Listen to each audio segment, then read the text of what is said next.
But first, breaking news this afternoon. Michigan's former governor facing charges connected to the Flint water crisis. Several other state officials will also be facing criminal charges. Thank you for joining us this afternoon. I'm Glenda Lewis. And I'm Alan Campbell. The charges include involuntary manslaughter after several people died of Legionnaire's disease. 7 Action News reporter Jim Kurtzner has been on this from the very beginning and has been talking with his sources to bring us more information on this major development. So, Jim, what are you hearing? Alan, we know that these charges have been in the works for months.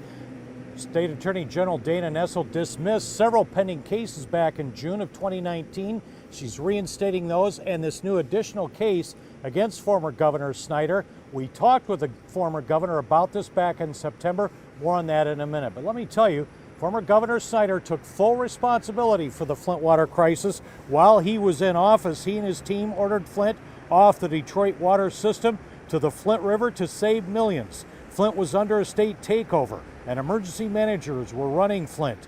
The Flint River was more corrosive, caused lead poisoning, and later Legionnaire's disease that killed several people. Now take a look. According to sources, these are the people being charged, who they are. Former Governor Rick Snyder, we are told by sources, he will be charged with the major crime of involuntary manslaughter. The theory, his actions led to the death of people in Flint. That would be up to 15 years in prison if convicted.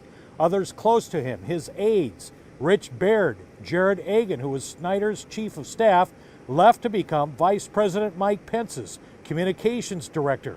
Nick Lyon, former state health director, he was charged and even bound over on a charge of involuntary manslaughter. That will be reinstated. Eden Wells, the former chief medical doctor, her charges were dismissed. Those are being reinstated, as are the charges against 2 former Flint emergency managers, Darnell Early, Gerald Ambrose.